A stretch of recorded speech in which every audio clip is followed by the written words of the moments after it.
paz, alegria e prosperidade a você, meu irmão e minha irmã, que vai nos acompanhar agora aqui pelo canal Teólogo de Fronteira, neste nosso curso de Filosofia Clínica. E o assunto é morte.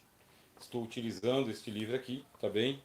Um livro simples, chamado A Clave da Morte.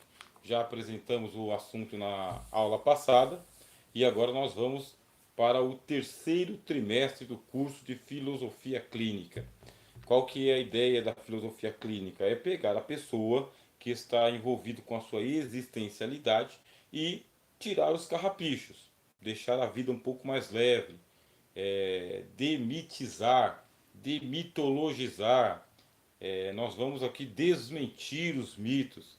Seria isso, alivia a tua carga, tá bem? O assunto é a clave da morte, o assunto é a morte.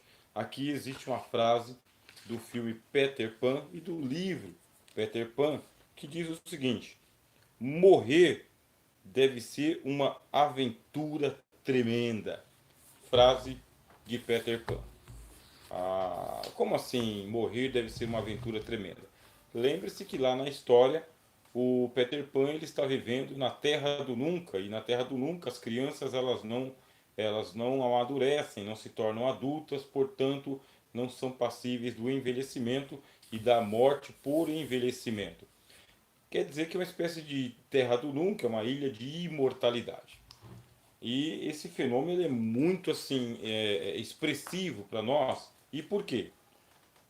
Deixa eu explicar para você, meu irmão, você que é crente de igreja, sabe, frequentador de culto. O morrer, ele é uma experiência terrena, sabe? Uma experiência do nosso cosmos, do nosso mundo. Só em nosso mundo se experimenta a morte. Só em nosso mundo. Os anjos não experimentam a morte, demônios não experimentam a morte, no mundo metafísico não se experimenta a morte, Deus não pode experimentar a morte. E quem é que experimenta a morte? Somente as criaturas que estão aqui no mundo dos homens, tá bem? Por isso que no filme Peter Pan existe essa especulação se eu fosse imortal. Se você quiser aí uma recomendação de filme, eu vou dar aí para vocês aí os filmes lá do tempo que a gente era adolescente, sabe? Assistir lá o Highlander, vocês lembram? O guerreiro imortal Highlander não podia morrer a não ser que lhe fosse decepado a cabeça. E assim passavam-se centenas e centenas de anos e eles não morriam, mas eles eram caçados pelos seus inimigos e naquelas lutas bravias um deles perdia a cabeça. E pronto, ele era um Highlander e ele virava luz. Outro filme que explora a necessidade do morrer humano, necessidade, hein, do morrer humano, é o filme O Homem Bicentenário. O filme O Homem Bicentenário também ele vai contar a história de não é bem um humano, né? É um androide que ele vai passando o tempo, ele se apaixona e ele teve a perda dos seus entes queridos e a vida vai perdendo o sentido. Mesmo o tema do filme do Highlander, você vai vivendo enquanto as pessoas que estão na mortalidade vão envelhecendo e vão morrendo também. Agora, como é de praxe, né, daqui a pouco vai passar lá o vendedor de ovo do lado de fora. Mais ou menos nesse horário, eu e ele a gente tem um encontro marcado, né? Ele lá fora e eu aqui dentro. Então a morte ela se impõe como uma necessidade para a vida que nós estamos levando aqui. Você e eu ficamos assim, não, isso não é possível, porque afinal de contas a senhora da foice está passando pelo Brasil e as estatísticas estão mostrando para nós aí mais de 3.000 mortos diariamente. Eu disse as estatísticas, tá bem? As estatísticas estão apresentando mais de 3.000 pessoas mortas por dia por coronavírus. Eu tenho uma curiosidade de saber, se eu consultasse os obituários, quantas e quantas mortes havia antes da Covid no Brasil. É que eu não tive tempo ainda, sabe? Para poder saber. Mas se alguém tiver tempo aí, vai atrás dos obituários para saber quantos mil brasileiros morriam por dia antes da Covid. E agora quanto que está morrendo. Pelo que eu me lembro, a turma falava em 60.000 mortos por ano aqui no Brasil, só morte violenta. 60.000 mortos só morte violenta, quer dizer, por assassinato, é, acidente de trânsito, tragédias domésticas, 60 mil mortes. Aí se falava o seguinte: morre-se mais pessoas aqui no Brasil do que gente que está morrendo lá na guerra da Síria, porque lá na Síria morriam-se 10 mil pessoas por ano, um país em guerra, com armas químicas, sabe? E aqui no Brasil se matava 60 mil pessoas por ano somente de assassinato e mortes trágicas, né? Depois, agora, a gente sabe que essas mortes elas já não existem mais ou elas não fazem parte do noticiário. O que faz parte do noticiário é as estatísticas de 3 mil mortes diariamente só por Covid. A maior parte aqui em São Paulo. Bom, o que nós queremos dizer? Tá bem? O que nós queremos dizer? É que o assunto da morte é muito forte para a gente simplesmente dizer o seguinte: olha, você já imaginou levar uma vida sem a morte? Você consegue imaginar você, sabe, você agora, pegue-se as duas referências que eu falei aqui dos dois filmes, o Highlander e o Homem Bicentenário. Você imagina você vivendo nos dias de Noé. Porque nos dias de Noé, o que, que acontecia? Os dias dos homens era, sabe, de 969 anos. Você imagina o que, que é viver 969 anos, ou como Adão, 930 anos, ou como Noé, mais de 900 anos. Você imagina o que, que é isso? Qual que era o vigor físico? Ou será que é um exagero das escrituras do Antigo Testamento e eles não viviam tudo isso? Como que é viver sem a perspectiva de morrer? Viver neste mundo sem a perspectiva de uma pausa para o descanso, sabe? A gente percebe pelos velhos que nós temos hoje na sociedade, quando chega ali naqueles 70, 80, 90 anos, a mobilidade do corpo já não é mais a mesma, o raciocínio já não é mais o mesmo, o vigor dos olhos já não é mais o mesmo. Você já percebe que a vida entra num marasmo, quer dizer, numa monotonia, em que a pessoa vai contando os dias, que é para apressar logo a partida.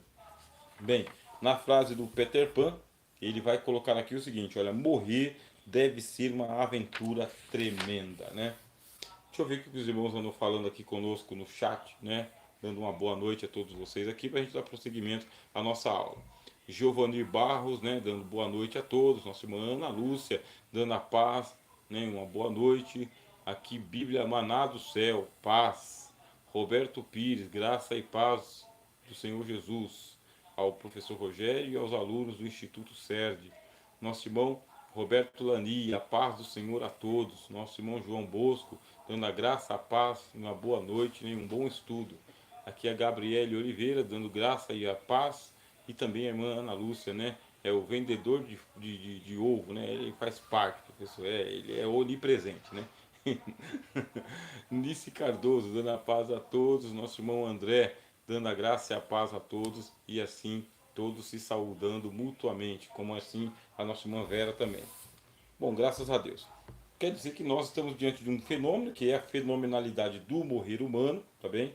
Que nos espanta, a propaganda da morte está por aí afora. Agora, no filme Peter Pan é colocado para nós que a morte deve ser um fenômeno extraordinário, uma aventura incrível. Aqui o Jacó Pinheiro Goldberg, ele é o poeta da nossa obra, tá bem? A obra é essa daqui, ó, A Clave da Morte, tá bem? O Jacó Pinheiro Goldberg, ele escreve o poema dele dizendo assim: acredita-se que o mal-estar, a cultura, se origina na informação de que o homem é o único animal que sabe da morte inevitável.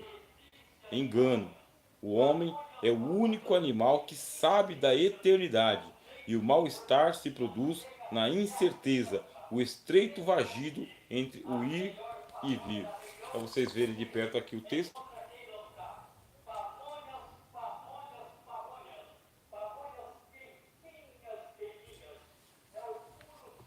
Agora é a pamonha. Bom, então o Jacó Pinheiro Goldberg, também que escreveu a poesia, ele vai dizer o seguinte: olha, nós enquanto humanos, quer dizer animais, né? Animal, a palavra animal já é um derivado da palavra ânima. Ânima é a alma, tá bem? Quer dizer, o que que é um animal? É um ser almado, bem? É um ser que tem alma, um ser animado por sua alma. Nós somos animais no sentido que nós somos animados pela nossa ânima, pela nossa alma. E nós sabemos pela consciência, é o que se diz, tá bem? Pela consciência, nós sabemos que a morte ela é inevitável. Todos nós estamos aqui nessa linha do tempo, aguardando ela chegar. Isso é uma tristeza. Ou ela chega para nós, ou ela chega para alguém próximo de nós, ou ela chega para alguém aparentado conosco, ou ela chega para alguém alheio, totalmente alheio. Quer dizer, não é um assunto que se disfarça simplesmente com uma mortalha. A morte ela chega e nós estamos na fila. A qualquer momento, um encontro com essa senhora. Aí o Goldberg fala o seguinte: não, o nosso mal-estar não é porque a gente sabe que nós somos mortais. Esse não é o nosso mal-estar. Ele fala: o mal-estar é porque nós sabemos, tá bem? Nós sabemos que existe uma incerteza neste fenômeno. Uma incerteza perene, sabe? Entre o que ele chama de vagido, entre o ir e vir, entre o que está acontecendo. Na poesia do Goldberg, nós ficamos nessa angústia, sabe, nessa agonia. O que é a morte, afinal de contas? Certa vez eu estava dando uma aula para a turma do ensino médio, professor de filosofia do ensino médio. Aí o assunto tem que voltar também, tem que ser tratado dentro da sala de aula, mas aí são adolescentes e a gente vai tratar numa linguagem não tão severa assim. Ainda assim eu tive que falar o que seria a morte clínica. E aí o pessoal ficou assim estupefato do que viria a ser a morte clínica, como que a morte ela vai se aproximar. Não vou antecipar muito, mas você imagina mais ou menos o seguinte. Primeiro, tá? Primeiro, a morte clínica deve ser bastante dolorosa, muito dolorosa. Por quê? Porque você e eu temos as nossas articulações nervosas. Então, os nervos também estão funcionando perfeitamente e por causa disso aí a circulação sanguínea ela faz com que o nosso corpo esteja em um estado leniente, um estado tranquilo, tá bem? Aqui o sangue da cabeça até a ponta do pé não tem nenhum vaso aqui entupido, por isso eu não sinto dor nenhuma no corpo. Mas a partir do momento em que os nervos eles vão se atrofiando, quer dizer, alguma coisa vai dar uma pane. Os nervos estão se atrofiando, a oxigenação do sangue já não é mais a mesma, vai se abaixando o nível de oxigênio, aí o sangue ele vai tentando, sabe, vazar, correr e não consegue. Ele vai ficando parado. Se ele vai ficando parado, falta de oxigenação, os nervos vão se atrofiando, as dores do corpo elas começam a aumentar.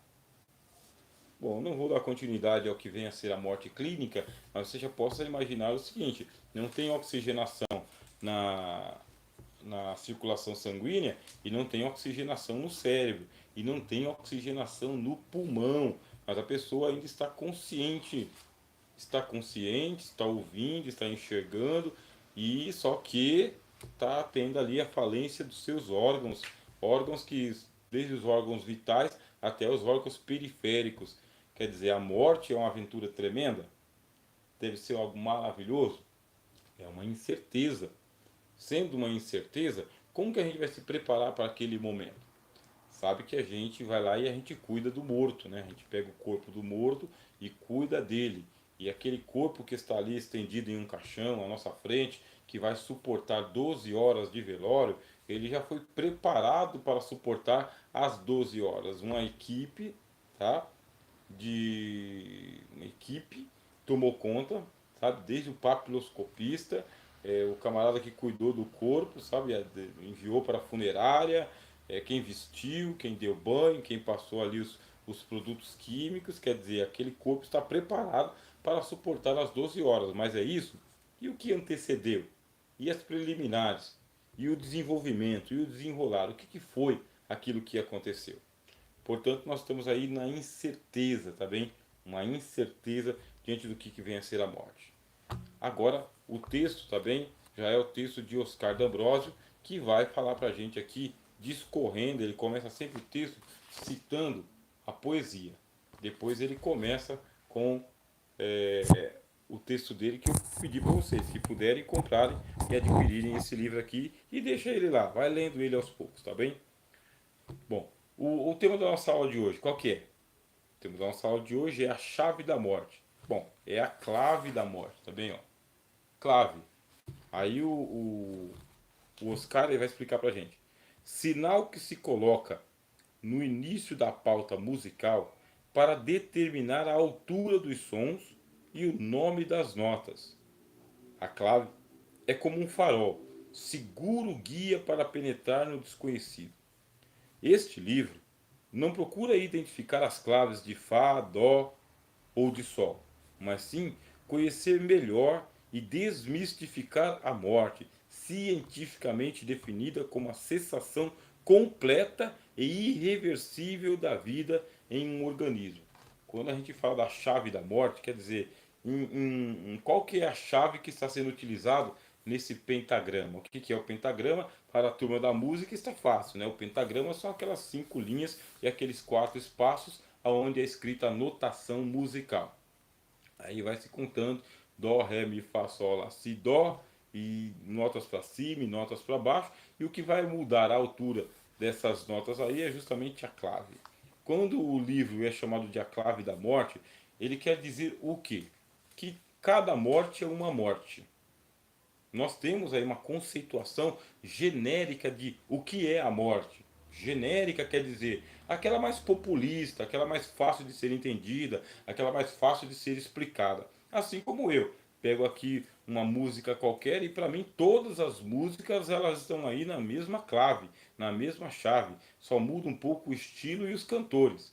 Agora, para aqueles que têm a ciência da música, quer dizer, o musicista, o maestro, sabe? Aquele que se aplica a essa ciência, ele fala: não, não é tudo uma chave só, não é tudo uma nota só, e não muda só o cantor. Muda tudo, é um mundo, é um universo. É um universo. De igual forma, a morte também. Cada morte é uma morte. Nós colocamos tudo na mesma caçamba da morte. Só que cada morte é uma experiência única de cada pessoa, assim como o nascimento também. O nascimento é uma experiência única e cada nascimento é um nascimento. Tem um modus operandi? Tem um modus operandi. Tem um jeito que ela vai passando essa fase por fase? Tem. Mas cada um de nós experimenta a morte de uma maneira diferente.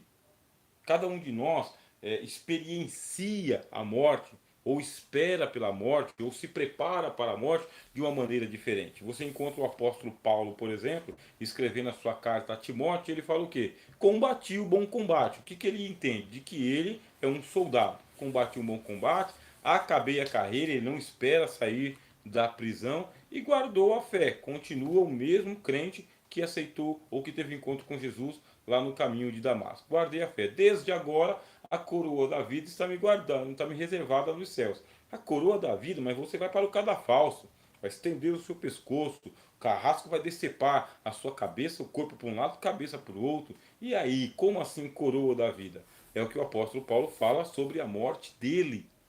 É assim que ele espera a morte. Ele espera a morte dele como um prêmio de uma coroação em vista do combate que ele combateu. É assim que ele espera a morte dele. Agora você vai pegar o Senhor Jesus, e o Senhor Jesus também espera a morte dele. E como que Jesus considera a morte dele? Considera um cálice que o Pai deu para ele beber. É um cálice, quer dizer, ele vai ter que beber a morte dele. Vai ter que levar todas as goladas para a garganta e da garganta para o sistema digestivo. Jesus tem que experienciar a própria morte. Aí ele se antecipa à morte dele, recebendo inclusive a unção com bálsamo que a pecadora levou para ele lá e lhe ungiu os pés e também lá limpou os seus pés com os cabelos. Quer dizer, a experiência da morte do Senhor Jesus, ela é diferente da experiência da morte do apóstolo Paulo. Estevão também experienciou a morte dele. E como que Estevão experienciou? Ele viu os céus abertos e Jesus de pé ao lado do Pai, na majestade dos céus. E ele rogou pelos seus intercessores.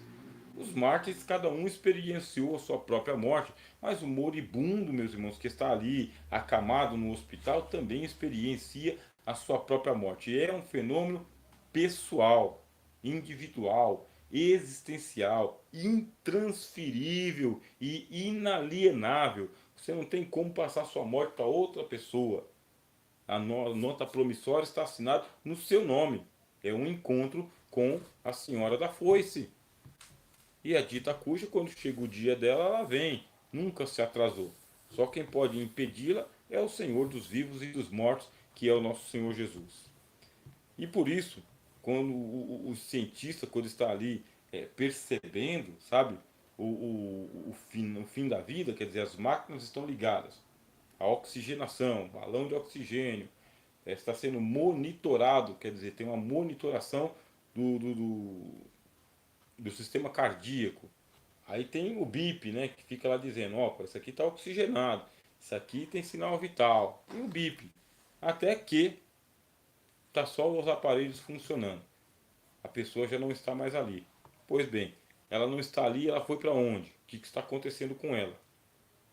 Existe uma notação genérica da ciência para entender que a morte é o quê? A morte ela é a cessação completa e irreversível da vida em um organismo. Ponto. Não tem mais sinal de vida nesse corpo. Esse pulmão não funciona mais, esse coração não funciona mais, esse rim não funciona mais, o sistema excretor da pessoa faz o favor de aliviar a carga, quer dizer então que a pessoa não consegue mais segurar as suas fezes, a sua urina e se excrementa todo. Isso aqui é a morte humana. É desse jeito. A pessoa tentou gritar e não conseguiu. Por que, que não conseguiu? Porque não tem mais voz, mas ela estava tentando gritar. Mas as dores tomaram conta dela. As dores no corpo inteiro, o frio, um grandioso frio. Por que, que você e eu mantemos a temperatura natural do nosso corpo aí, que é medida em 36 graus? Porque a circulação sanguínea está mandando aí sangue para tudo quanto é parte do nosso corpo e a sensação térmica é controlada. Agora, parou de circular o sangue, frio do pé até o topo da orelha. Sabe? Dor na orelha de tanto frio. Não tem sangue passando pela orelha mais. E os lábios vão ficar pálidos. Por quê? Porque não tem mais sangue passando pelos lábios. E os olhos? Os olhos vão embranquecer porque não tem mais sangue passando pelo globo ocular. E por aí vai, meu irmão. A morte é um negócio muito feio, sabe? Muito horroroso. Agora nós estamos falando assim, do ponto de vista é, do observador, da clínica. Aí vem os choques também, que vão ser dados na pessoa, mas o que se diz, na verdade, meus irmãos, sabe? Que aqueles desfibriladores, o desfibrilador, aquele choque que é para poder fazer a massagem cardíaca, sabe? Dar um choque no coração, ele é 90% ineficaz. 90% ineficaz. Existem as técnicas de ressuscitação, é assim chamado de ressuscitação, por quê? Porque a pessoa entrou em estado de falecimento, e esse estado de falecimento ele tem um prazo para ser revertido. Esse prazo para ser revertido com a massagem cardíaca, com a respiração artificial, com o desfibrilador, quer dizer, varia de pessoa para pessoa entre 15 a 30 minutos, aproximadamente. Agora, para demitizar a história, é 90% ineficaz. É só psicológico, é só uma tentativa artificial para ver se traz a pessoa de volta, para ver se o coração volta a funcionar, para ver se o pulmão volta a funcionar, mas é 90% ineficaz. 10% de eficácia com algumas pessoas, quer dizer, é por causa dos 10% que tem que se tentar as 100 vezes com as 100 pessoas. Para muitos, é ao mesmo tempo uma mulher aterrorizante e sedutora, vestida de negro, pronta a beijar apaixonadamente as bocas que exalam o último suspiro. Para outros, representa uma forma de libertação dos sofrimentos terrenos e a promessa de uma vida melhor. Simbolicamente, seria um rito iniciático, momento de passagem entre dois estágios. Vocês viram o que é a clave da morte, a chave da morte? Para uns é uma coisa, para outros é outra coisa, e para outros é totalmente diferente. Será que ela é essa senhora que veste o negro, né, do luto aqui no Ocidente? Ela chega, se aproxima e dá o seu beijo de morte, e no beijo de morte ela suga o último suspiro da alma. É isso que ela é? Quer dizer, a morte ela é só uma passagem de um sono para um outro sono? Ou ela é uma libertação dos sofrimentos terrenos? Afinal de contas, a gente se pergunta, né? Nós temos aí a indústria da morte, eu falei da indústria da morte na aula passada, existe, tá? Não é uma coisa assim do professor Rogério. Existe uma indústria da morte que capitaliza recursos, dinheiro, finança e a partir do fenômeno, já que vai morrer, então eu vou ganhar dinheiro com os mortos. É isso, tá bem? Então é uma indústria da morte. E nessa indústria da morte, os hospitais fazem parte da indústria da morte. Quer dizer, eles são capitalizados, sabe? E captados para poder gerar dinheiro. É assim que funciona. Aí você pega o seu moribundo, você pega o seu doente, e aí você. Isso aqui é um assunto que eu discuti com um amigo meu por volta do ano de 1997, quando eu estava iniciando os estudos de filosofia.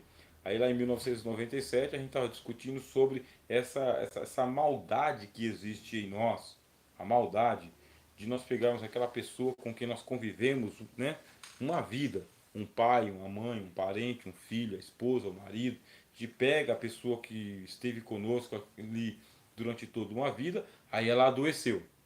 Ela adoeceu, o que vem na nossa mente? Eu tenho que preservar essa pessoa o máximo de tempo possível comigo.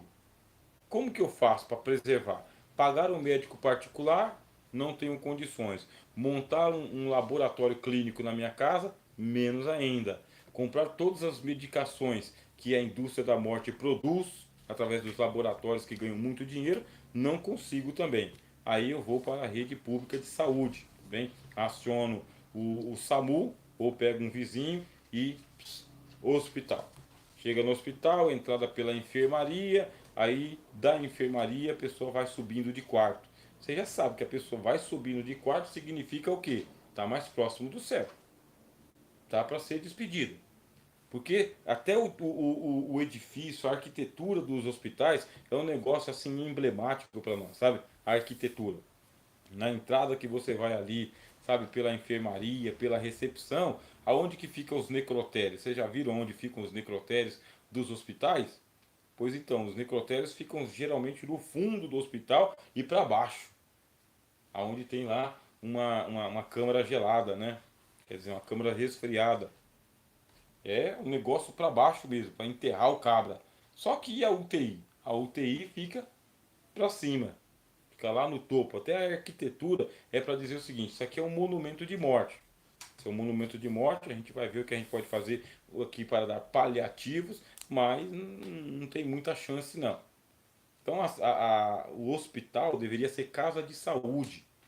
Então, tendo casa de saúde, vai haver um restabelecimento. Eu acredito que as estatísticas de melhora são muito maiores do que as de morte. Também eu tenho essa perspectiva.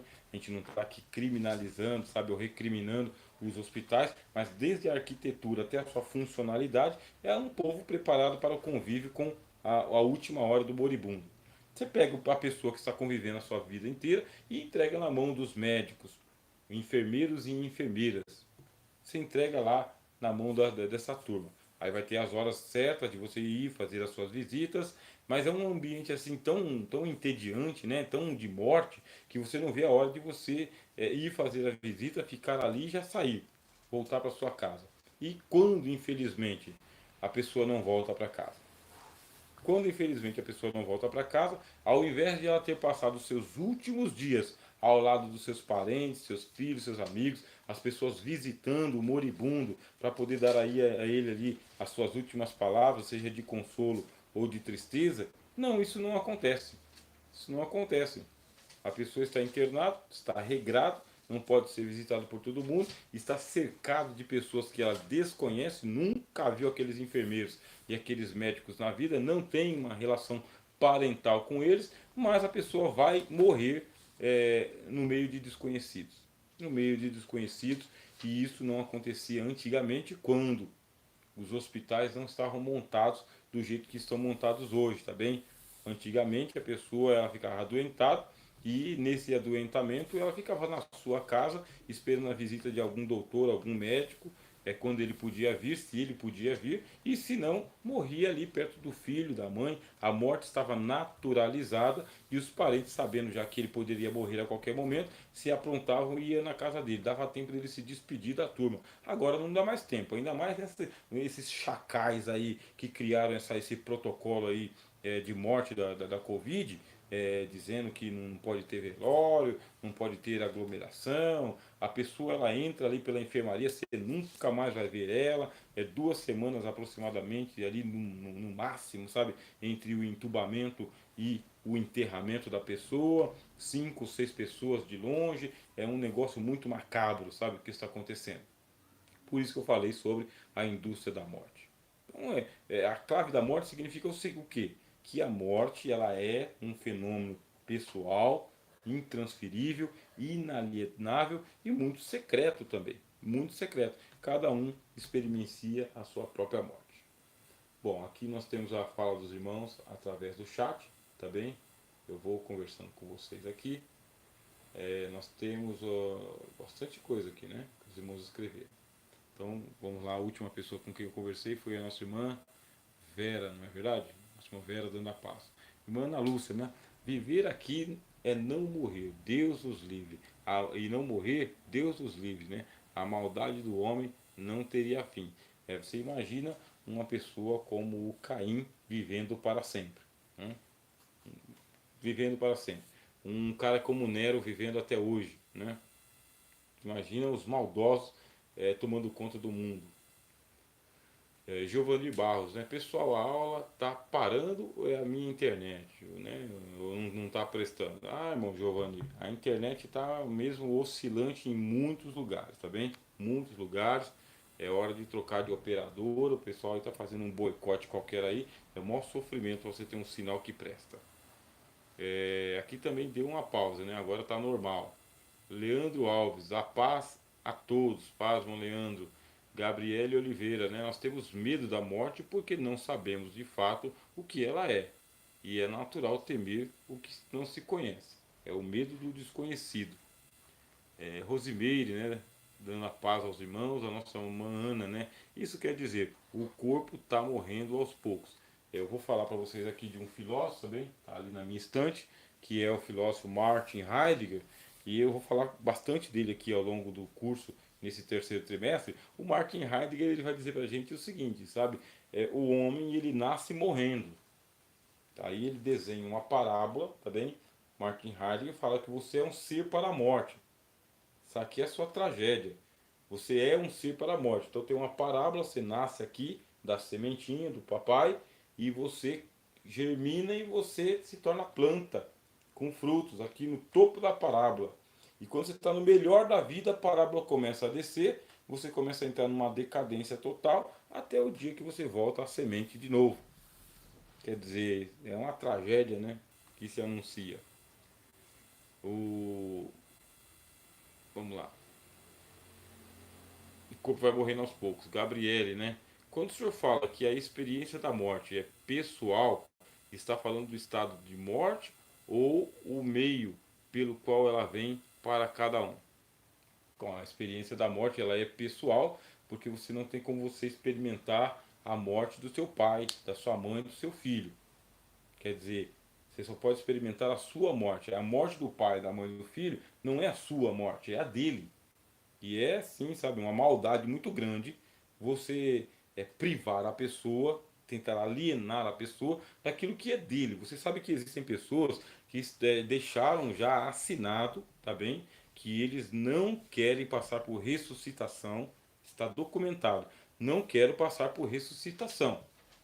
O que é a ressuscitação? É aquilo que eu acabei de falar, o mecanismo que os paramédicos fazem para reverter o quadro clínico de morte. É o eletrochoque, é a massagem cardíaca, é a respiração artificial, é a manutenção através dos aparelhos. Eles falam, não, não queremos passar por ressuscitação. E outros colocam, inclusive, nos documentos que eles estão optando pela eutanásia.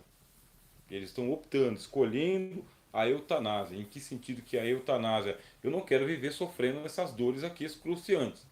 Portanto, é para tirar o meu fôlego de vida, sim.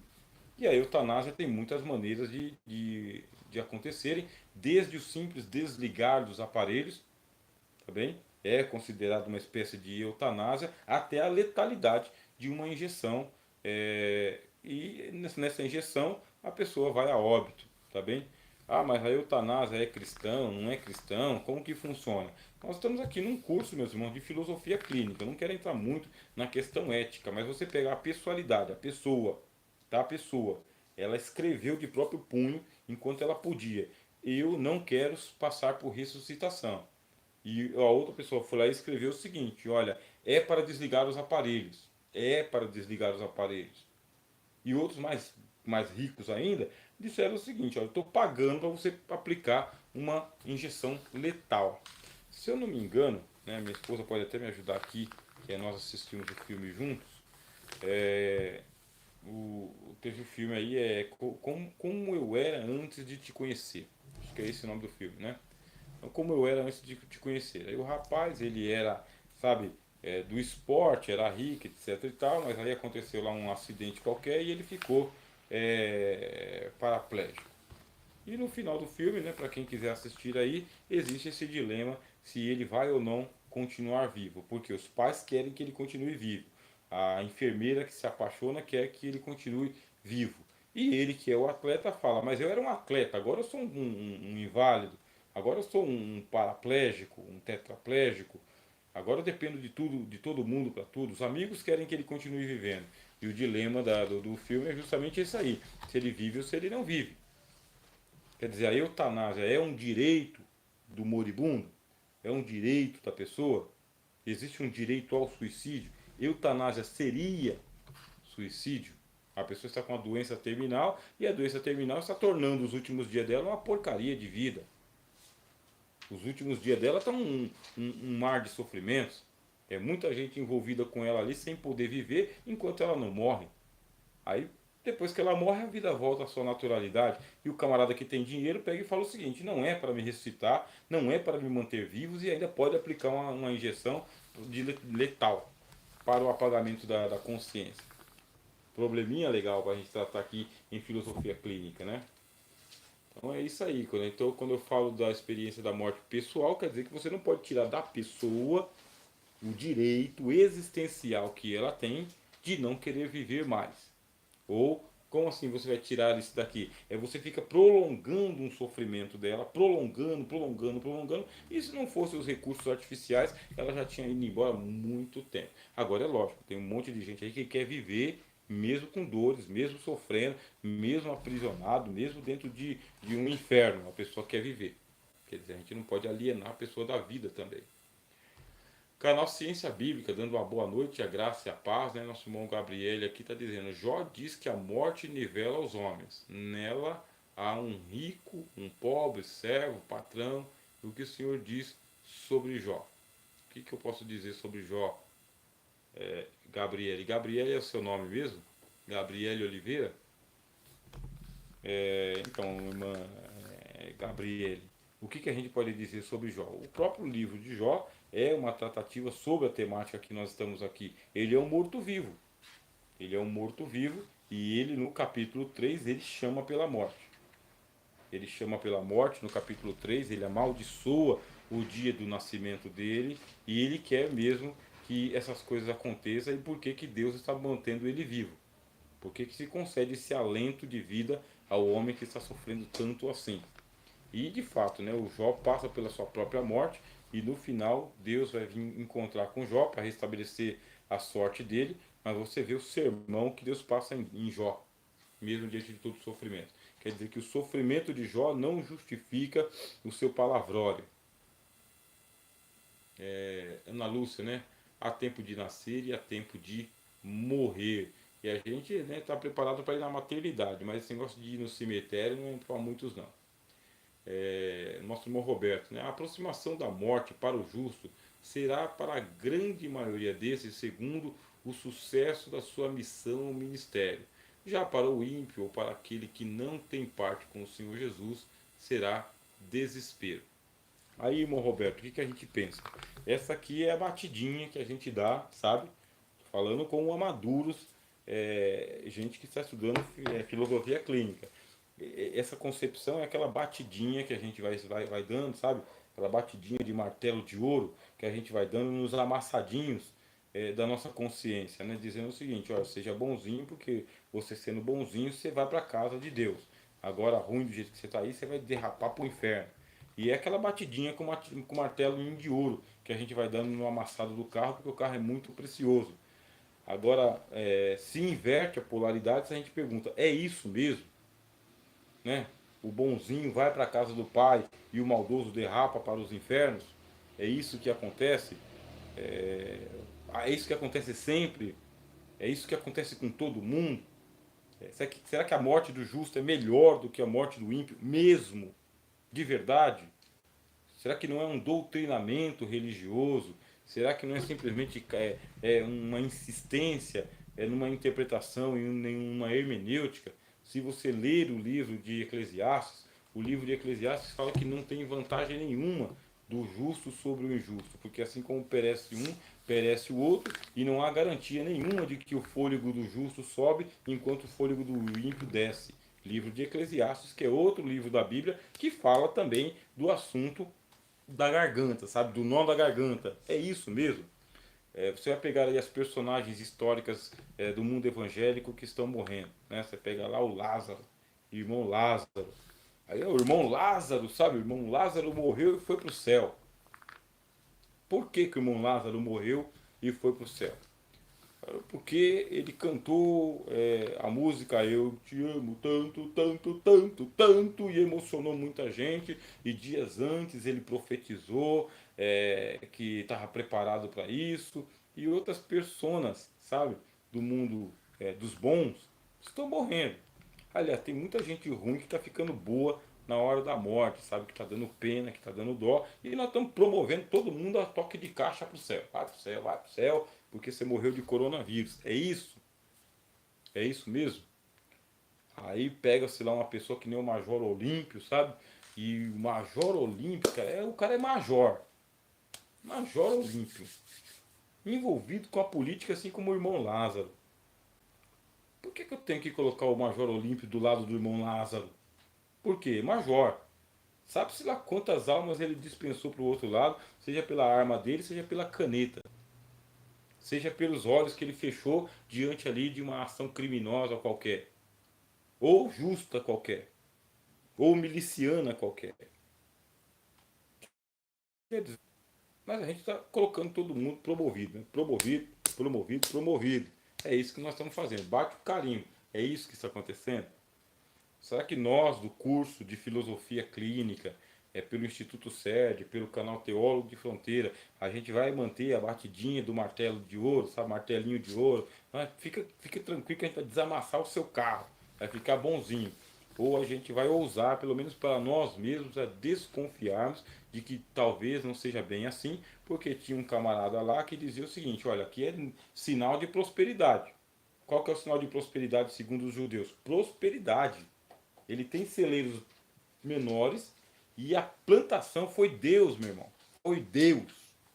Foi Deus quem abençoou a colheita daquele ano. Deus abençoou. Está escrito, sabe, no livro da lei. Bendito serás ao entrares, bendito serás ao saíres, bendita será a tua amassadeira, o teu boi lá no campo, sabe? A tua plantação. Você vai ser bendito. Está escrito na lei. O Senhor fará prosperar o teu caminho. Está escrito na lei. Ele não está errado. Ele pega e ele olha para os campos dele e fala: Deus me abençoou tanto que os celeiros que eu tenho não suportam a quantidade de grãos que eu tenho para poder colher. Eu vou ter que derrubar os meus celeiros esse ano, porque senão ano que vem eu não tenho onde colocar. Então é um sinal de prosperidade. Ele está alinhado com a lei do Velho Testamento, com a lei de Deus. Está abençoado. Aí sabe-se lá quem foi que disse para ele, porque o Cristo não disse quem é que disse, só falaram para ele o seguinte: louco, né? Louco, tá louco, você enlouqueceu, você enlouqueceu. Essa noite, que injustiça, né? O homem no zênite da prosperidade, no topo da pirâmide, né? Na glória da vida, no melhor dos mundos, louco. Esta mesma noite reclamarão a tua alma, te pedirão a tua alma. Sei lá quem é que anda pedindo a tua alma, rapaz. Você nem sabia que estão pedindo a tua alma. Essa noite, já que eu tenho que me preparar para essa matéria, eu estava pensando sobre isso aí. Quem é que está reclamando da minha alma, né? Quem é que está reclamando da minha alma? Esta mesma noite te reclamarão a tua alma. Quem é que disse isso aí? Deus disse? Deus chamou o homem de louco? Deus deu prosperidade para o homem não usufruir? Sabe? Ele não pode pensar em guardar propriedades para o futuro? E tudo quanto tens preparado, todos os seus livros, seus diplomas, seus estudos, seus carros, suas contas. Esses dias nós estamos aí convivendo com o fato de uma amiga nossa que partiu essa semana, né? Ela foi aí fazer parte das estatísticas da Covid. Nós estamos aqui pensando, ela acabou de comprar uma bela de uma casa onde ela estava reformando, que ela passou uma vida inteira para comprar a casa dela. Aí assim que comprou, mudou, estabeleceu a mãe dela, está pensando em reforma, em ampliação, entrou ali pela enfermaria e saiu pelo necrotério. E agora? Tudo quanto tens preparado para quem será? O que é esse negócio? É uma promoção ou é uma punição? É um nivelamento, que nem colocou aqui o nosso irmão? Ou é um desnivelamento, meus irmãos? É justa a morte do ímpio e a do inocente é injusta? Então vamos lá. Aqui, né, nossa irmã Ana, né? Nesse sentido, pastor, é correto dizer que sangue é vida? Sim, irmã, tá? Nesse sentido é correto dizer que sangue é vida, tá bem? A vida biológica que nós temos, ela é essa vida aqui do orgânica, né? Você depende do oxigênio, depende da alimentação, depende da movimentação. Quer dizer que nesse sentido aí, sangue é vida, sim, né? Ou, como diz o Velho Testamento, a vida do homem está no sangue. Bom, aqui nosso irmão canal Ciência Bíblica, né? Roberto Pires, verdade, né? Isso é tremendo. Nossa irmã Ana, né? É a vida da carne, né? A vida do corpo. Aí que tá, né, meu irmão? A vida da carne, a vida do corpo. Mas se fosse só isso, né? Mas não é só isso. Nós falamos da vida da alma, nós falamos da vida do espírito. Não é só isso, a vida do corpo. É algo mais. Aí tem uma pessoa aqui chamada Haskell. Haskell, deve ser. Olá, tudo bem? A minha professora de filosofia recomendou os seus vídeos e aulas. Parabéns pelo ótimo trabalho. Bem, agradeço aí ao amigo também, Haskell, acho que é isso mesmo o seu nome, e também a sua professora de filosofia. Agradeço aí a apreciação dos nossos vídeos, tá bom? E vamos manter o contato. Naquilo que estiver ao nosso alcance, a gente vai aí publicando mais material, tá bem? Tirando dúvidas ou então deixando algumas dúvidas piores do que elas já estão. Canal Ciência Bíblica. Professor Rogério, uma pergunta, né, sobre um órgão doado de um crente, um não crente. Você acha que teria influência espiritual para o receptor, já que no dia do Senhor todos receberão seus corpos? Bom, sobre doação de órgãos, tá bem? Eu não faço essa análise fantástica sobre doação de órgãos. Eu realmente materializo ao máximo possível a questão do corpo, não espiritualizo. Tá? Não espiritualizo, não vejo como uma pessoa vai ressuscitar com o corpo de outra pessoa, mesmo porque esse corpo aqui é decomposto por completo, tá bem?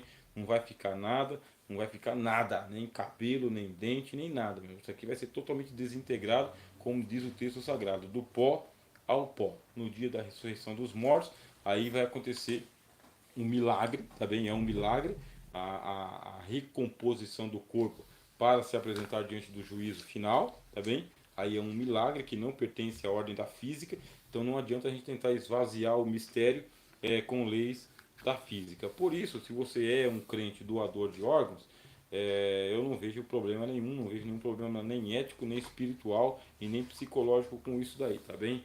Agora, o que que nós temos? O que que nós temos são estudos e documentários, tá bem? Isso aí é levado muito a sério, do que acontece com as pessoas que recebem órgãos transplantados. O que acontece com as pessoas é que algumas delas desenvolvem, tá bem? Com o passar do tempo, desenvolvem hábitos que não eram delas. É hábito que é da pessoa de quem ela recebeu o órgão, porque nós temos uma memória genética. E essa memória genética ela está programada em nosso DNA, fica no nosso DNA. E quando a pessoa recebe o nosso órgão, desde que seja compatível com ela, né? Quer dizer que tem que ter a aceitação, não pode ter a rejeição, houve a compatibilização ali, não foi rejeitado, aí me parece que a memória genética do nosso corpo, ela vai fazer parte também da memória da pessoa que recebe o órgão. E é por isso que tem gente que recebeu o coração transplantado e ele tem memórias de uma vida que ele não viveu. Isso aí está documentado, tá bem? Pela rede clínica, tá bem? Os documentários clínicos, médicos. Então tá documentado isso daí. E a pessoa, ela conhece gente que ela nunca viu. Ela tem memórias de que ela nunca passou por aquilo. Pessoas que não sabiam nadar e depois do transplante saíram nadando feito peixe. E pessoa que nadava feito uma maravilha, depois do transplante pegou pavor de morrer afogado, lembrando-se que morreu afogado, sem ter passado pela experiência do afogamento. E por aí vai, tá? Por aí vai. Agora, para onde que isso se amplia, meus irmãos, quer dizer, até onde isso se estende, é coisa que a gente tem que especular filosoficamente, tá? Filosoficamente. Eu sei não se eu quero receber o órgão transplantado de alguma pessoa, se eu tiver necessidade ou se eu quero doar os meus órgãos. Eu sou um pouco egoísta nesse negócio aqui, sabe? Eu mesmo não. Saiu o negócio aí que você tem que colocar lá se você é ou não doador de órgãos no seu documento, né? Eu nem me preocupei com isso daí. Não me preocupei em ser doador ou não ser doador. Também não passei por doação de sangue, nunca recebi sangue de ninguém por transfusão, mas eu lembro que eu já doei sangue. Então, se essa lógica existe, tem alguém por aí andando com alguma parte do meu DNA porque o meu sangue foi parar aí na doação. Quer dizer, é mais especulação do que certeza. Bom, vamos lá, nossa Ana, né? O hospital é um ambiente pesado. Um ambiente pesado, eu trabalhei em hospital. Vocês imaginam que quando eu tinha lá os meus 18 anos de idade, desempregado, eu consegui um emprego, sabe? Não é um emprego, um bico que eu fui fazer como segurança de hospital. Eu, um rapagão que não pesava nem 65 quilos. Imagina só a cena. Chegar na porta do hospital e encontrar um porta-mala de 65 quilos. Vai segurar o quê? Mas eu fui trabalhar como segurança no hospital e ali eu vi, sabe, cenas muito deploráveis, mas muito deploráveis mesmo, do que acontece dentro de um hospital. É algo muito triste, sabe? Você vai ficando insensível. Ou não, você sai logo, né, desse esquema aí.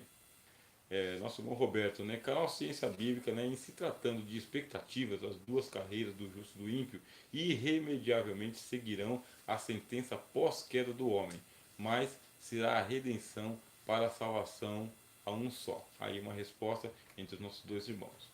Amém? Sim. Nossa irmã Ana, né? É verdade, morrer hoje é diferente. Com essa aparelhagem moderna, vai se prolongando a vida por mais um pouco de tempo, mas chegou a hora de morrer, vai morrer. Aí pronto, né? Nós temos pessoas que estão em estado de coma. E essas pessoas estão em estado de coma natural. É um coma natural, elas não estão ligadas a aparelhos. Tem-se uma manutenção hospitalar ali. Mas não são os aparelhos que estão mantendo ela viva. Ela está em estado de coma. Esta é uma situação. Agora, tem gente que está em estado de coma induzido por monitoramento dos aparelhos. Desligou o aparelho, a pessoa segue. Mas não. Precisa de uma autorização dos parentes, etc. Se o parente tem muita influência é uma coisa, se é você e eu é outra coisa. Então, né, a pessoa está ali ou não está mais? Será que a pessoa está ali ou a pessoa não está mais? O que, que é? Será que nós estamos mantendo a pessoa presa ao corpo ou não está mais ali? Eu tenho testemunhas de que a pessoa está. E eu tenho testemunho também que a pessoa voltou. Vamos lá na semana, né? Professor, por favor, passa esse livro, esse filósofo sobre a morte. O livro. Deixa eu pegar aqui.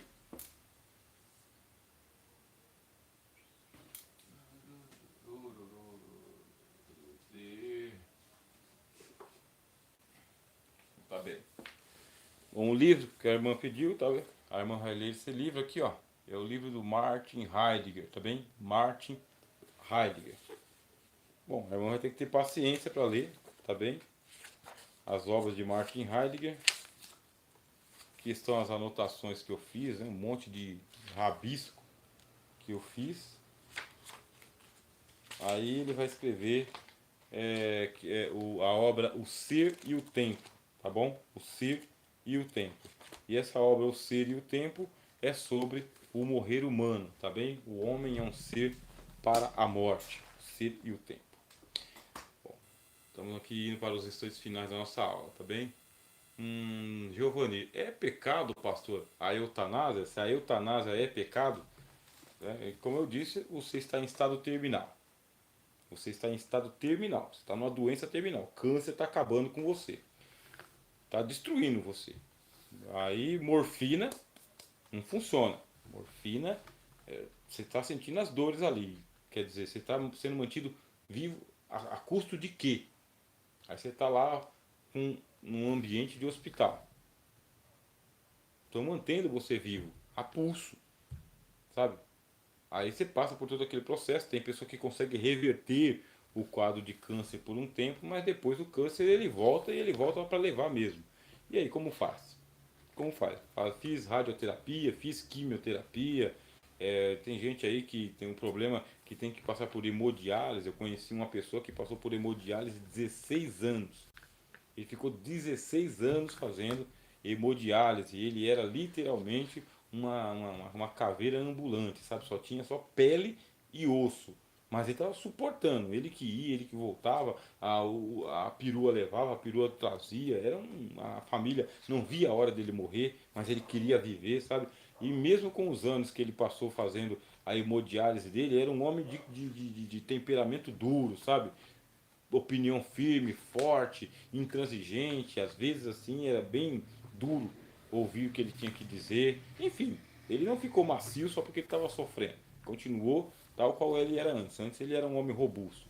Quer dizer, aí você me pergunta, a eutanásia, ela é pecado ou ela não é pecado? Por quê? Manter a pessoa vivendo artificialmente, sob medicação, tratamento e um negócio que se prolonga a vida toda, que culmina na morte nela. Isso aí é justo? É justo para com a família? É justo para com o doente? É que a gente não quer perder o ente querido, né, meu? O ente querido a gente tem a idolatria por ele. A gente quer ele ali, com a gente para sempre. A gente não dispensa ele simplesmente. A gente quer ele ali. Só que a vida dele vai definhando. E as pessoas que estão cuidando dele vão definhando por um tempo, sabe? Se os irmãos quiserem aí anotar o nome de um outro livro, que vocês podem querer ler o livro, é um livro chamado A Metamorfose, tá bem? O nome do livro é A Metamorfose, escrito por Franz Kafka, tá bem? Então, esse livro também vai tratar desse problema de uma pessoa que quando ele está vivo, robusto, sabe? Ele é querido pela família, mas depois que ele entra numa crise braba lá, que ele vai ser transformado numa barata, aí a família já não quer mais ele do jeito que queria antes. No começo até que estava por perto, mas depois ele se tornou repugnante. E assim são as pessoas que estão em estado de quase morte, tá bem? Chega um momento que elas não suportam mais viver. Elas não suportam mais viver, por isso eu vou deixar na decisão da pessoa. Você quer que mantenha os aparelhos vivos? Ela não pode mais decidir. Então, se a pessoa não pode mais decidir se ela vai continuar viva por aparelhos ou se os aparelhos podem ser desligados, eu vou dizer para desligar os aparelhos, sabe? Eu vou dizer para desligar os aparelhos. Só que eu estou falando isso hoje porque eu não passo por isso. Eu não tenho nenhum ente querido que está em situação de quase morte. Eu não tenho. E dependendo de quem é o ente querido, da proximidade, eu posso dizer desliga os aparelhos. Em outra situação eu vou dizer não, deixa aqui. Para isso que tem aparelho, não é? Para isso que tem ciência, deixa aqui. Não é uma situação tão simples assim de dizer se é pecado ou não é pecado, meu irmão. Tá? É muito difícil, você me desculpa, mas eu não vou dar uma resposta de sim ou não. Paulo Roberto, né? Para mim, a melhor explicação da vida e morte é a de Paulo fazendo a comparação do nosso tempo aqui com reter um pouco de água do oceano nas mãos que inevitavelmente escorrerá de volta ao mar. Eu assisti uma parte desse vídeo aí, tá bem? Sobre como seria a morte do apóstolo Paulo. Eu achei bastante poético, bastante bonito também. Fabiana Araújo, dando a paz, e a nossa irmã Nice, né, dizendo que o sofrimento da morte não acontece na morte rápida, um tiro na cabeça, por exemplo. Pois é, uma morte trágica como essa, né, irmã Nice? Tomou um tiro na cabeça, cessou ali a consciência de vida que a pessoa tem. É o que a gente pensa. Então o corpo fica morrendo. Agora, será que a pessoa não experiencia isso na alma? Quer dizer, a alma se descola do corpo assim que tomou um tiro na cabeça? Ou será que não? Porque nós vamos ter casos de pessoas que tomaram um tiro na cabeça, não morreram também, e depois elas voltaram aí com alguns relatos, sabe? De experiência quase morte. Essa experiência quase morte, a pessoa foi e voltou, mas aí elas vão dizer que durante aquele processo do descolamento da alma, quando a alma estava saindo do corpo, a alma estava sendo arrancada do corpo, forçada a sair. Que a pessoa não queria morrer. Tomou o tiro na cabeça, mas não perdeu a consciência imediatamente. Então são testemunhos que estão aí nos documentos do pessoal que estuda o assunto. Sabe? Anselmo, dando glória, nossa irmã Ana, né? Foi na Paraolimpíada do Rio. Um atleta cumpriu a sua missão, voltou para o seu país, onde passaria pela eutanásia, né? Fiquei chocada. Tá vendo aí? Nós vai começar com os irmãos verem os relatos muito paralelos aí. Nossa irmã Anice, né? Eu escolheria a eutanásia. O moço do filme, além das dores físicas, tinha também a dor emocional. Quer dizer, e aí como que a gente vai dizer que a nossa irmã Anice está cometendo um pecado se ela está escolhendo a eutanásia? Como que a gente vai dizer que não? Ou vai ficar vivendo desse jeito? É uma vida sem vida. Giovanni, né? E um policial matar é pecado? As perguntas do nosso irmão Giovanni, né? O que é pecado, o que não é pecado, né? Elias queria morrer, plano de Deus. Você não vai morrer, Elias, né? Policial cristão matar é errado ou é a profissão? Ou nada a ver? Eu vou ter que correr um pouquinho aqui, tá bom? Senão a gente não consegue entrar na outra disciplina. Preciosa é a vista do Senhor a morte dos seus santos, né? Deus não vê a morte como a gente vê. Nosso irmão Gilson Nunes, dando a paz. Paz, irmão Gilson. Alegria em rever você, hein?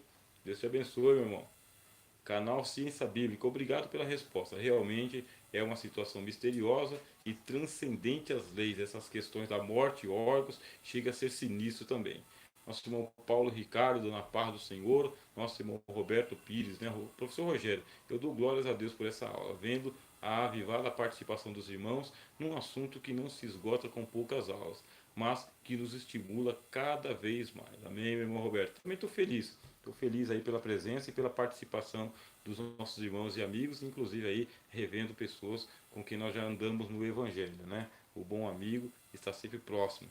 O nosso irmão José Silva, né? Chegou tarde, mas chegou. Paz, meu irmão José. Deus abençoe o senhor. Nossa irmã Nessi Maria, dando aqui a paz do Senhor Jesus, e a nossa irmã Ana, né? Desculpa, professora, eu preciso sair, mas depois assiste, né? Novamente, né? Boa noite a todos, né? E Deus abençoe. Bom, vai em paz, minha irmã. Nós não vamos continuar, poder continuar a aula de hoje, porque a gente já vai entrar aqui na aula de ciências bíblicas, tá bem? Essa aula de ciências bíblicas vai estar muito boa. É a aula onde nós estamos falando sobre o povo de Deus, sabe, no Antigo Testamento. Depois a gente vai entrar aí em teologia de Éfeso, tá bom? Que Deus abençoe a todos em nome do Senhor Jesus. Obrigado pela participação. Ore por nós também para a gente vencer as tribulações, como vocês estão vendo. A tela aqui está escura porque o computador, ó, apagou de repente. Nem o técnico sabe como que vai trazer ele de volta dos mortos. Rapaz, irmãos.